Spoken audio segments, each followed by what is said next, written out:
Servus Leute, schön, dass ihr wieder eingeschaltet habt hier auf meinem Kanal rund um das Thema Hero Quest und anderen Fanmade-Projekten. Ich bin der Markus, der Dungeon Master, und ich habe mir mal ein neues Format ausgedacht. Ich habe in der Vergangenheit immer über News und Neuigkeiten in unserer Hero Quest Community gesprochen und ja, war mir nie so richtig sicher, wie soll ich das Kind beim Namen nennen, und ich habe mich jetzt einfach für den Dungeon Kurier entschieden, das Community Update, und da möchte ich euch ganz gerne abholen. Ich fasse in diesem Video einfach mal so ein paar News zusammen, was in der HeroQuest Community abgeht, beziehungsweise was für Neuigkeiten es da gibt, natürlich. Denn nicht jeder von euch ist auf den Social-Media-Kanälen angemeldet, beziehungsweise bekommt das ein oder andere vielleicht auch gar nicht mit.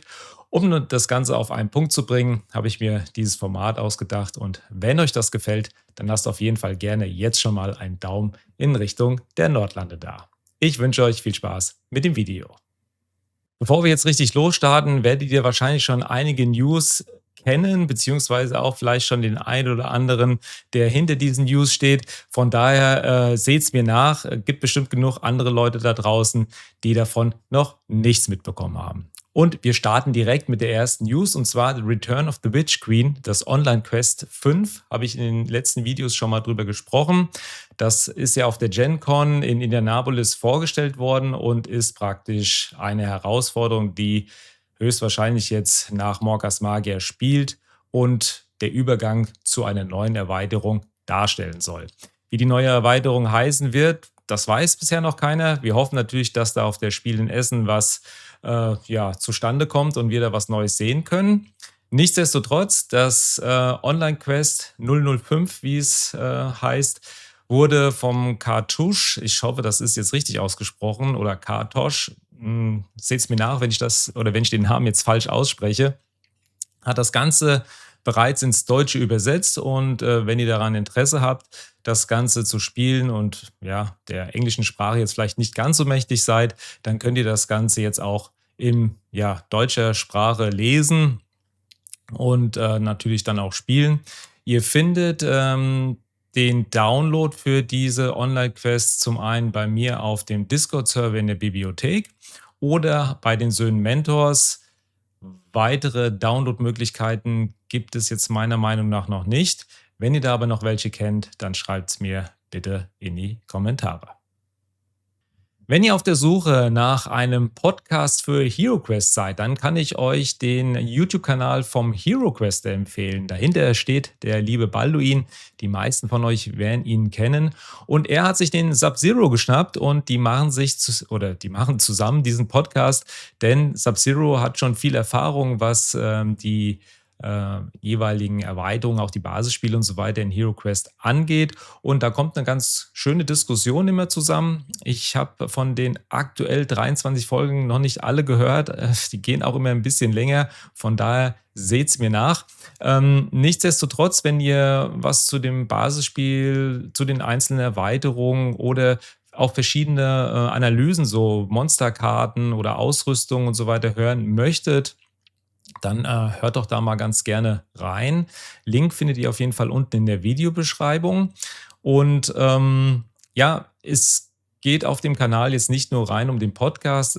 Zum Beispiel findet ihr da auch die einzelnen Geschichten bzw. Herausforderungstexte, die bei jeder Erweiterung bzw. der einzelnen Herausforderung vorangestellt sind. Und die liest der liebe Balduin dann ein. Und wenn ihr jetzt vielleicht am Tisch sitzt und keine Lust habt, als Dungeon Master da die Geschichte entsprechend zu erzählen, also Einleitungsworte von Mentor oder halt, wie gesagt, den jeweiligen Auftrag der Herausforderung, dann könnt ihr vielleicht nebenher diesen YouTube-Kanal laufen lassen und könnt es dann auf einer kleinen Box auf euren Spieltisch für die Runde abspielen lassen, sodass die dann auf jeden Fall auch Bescheid wissen, worum es sich in der jeweiligen Herausforderung oder in der Erweiterung handelt. Kleine Spoilergefahr vorweg, das muss ich natürlich sagen, wird in der Regel aber auch bei den einzelnen Episoden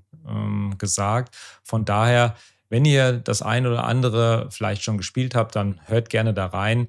Ist auf jeden Fall empfehlenswert, und ich bin gespannt auf weitere Folgen.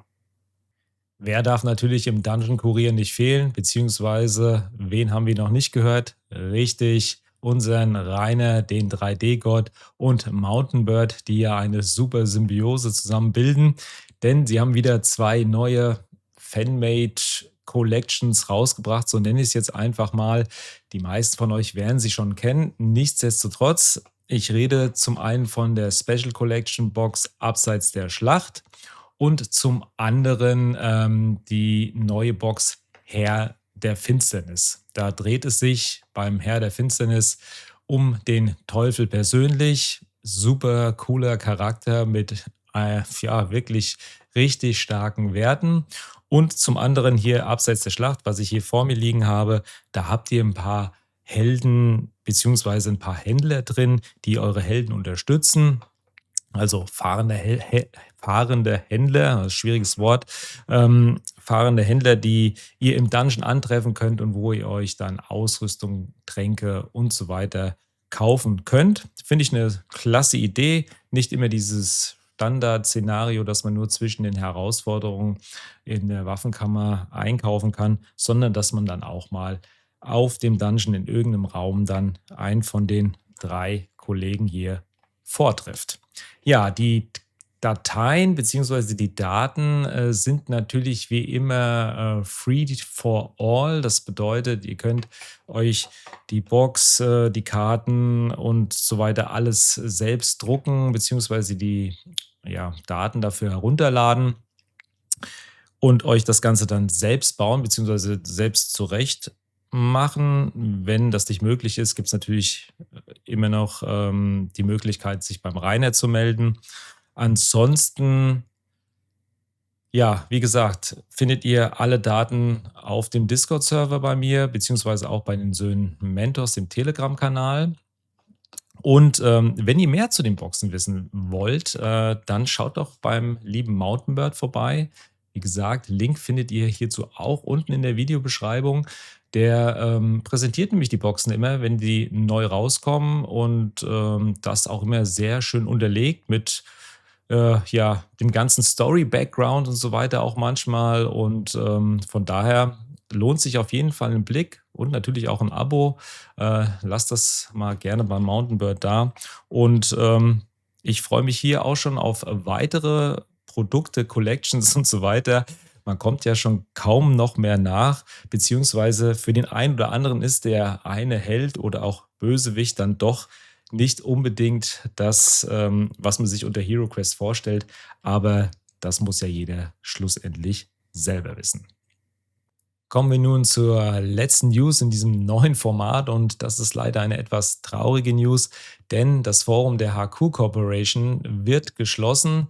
Der Betreiber und Nutzer Flint hat das am 16. August angekündigt. Wie lange dieses Forum noch aktiv bleibt, das steht in diesem Post leider nicht. Es ist angedacht, in Zukunft einen Discord-Server aufzusetzen. Da wird, denke ich mal, noch ein paar Informationen in dem Forum dann zu finden sein.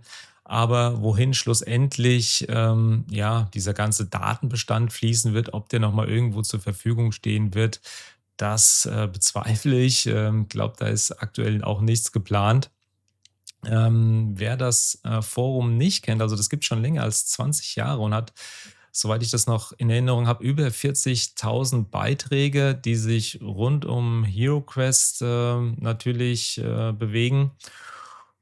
Und da lohnt es sich schon mal, gerade in Bezug auf das alte HeroQuest von MB mal reinzuschauen, wenn man da Informationen sucht. Natürlich, klar, Forum ist nicht mehr up to date, wenn man das so sagen kann. Da haben ja andere Medien mittlerweile das Ruder übernommen.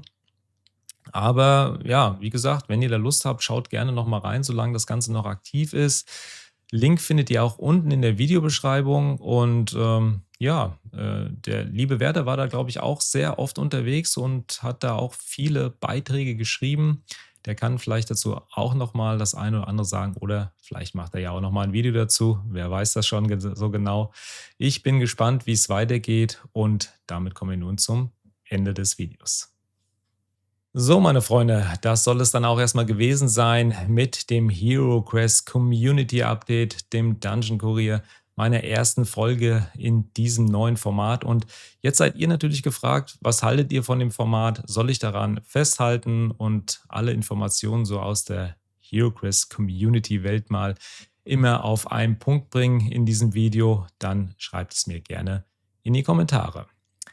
Jetzt bleibt mir nicht mehr viel zu sagen, außer dass, wenn euch das Video gefallen hat, dann lasst gerne einen Daumen in Richtung der Nordlande da. Und wenn ihr diesen Kanal noch nicht abonniert habt, dann lasst auch gerne ein Abo hier, kostenlos natürlich, wie soll es auch anders sein, und aktiviert die Glocke, um keine weiteren News in der Zukunft oder keinen Dungeon-Kurier in der Zukunft zu verpassen. Ich sehe euch im nächsten Video. Bis dahin macht's gut, haut rein, ciao.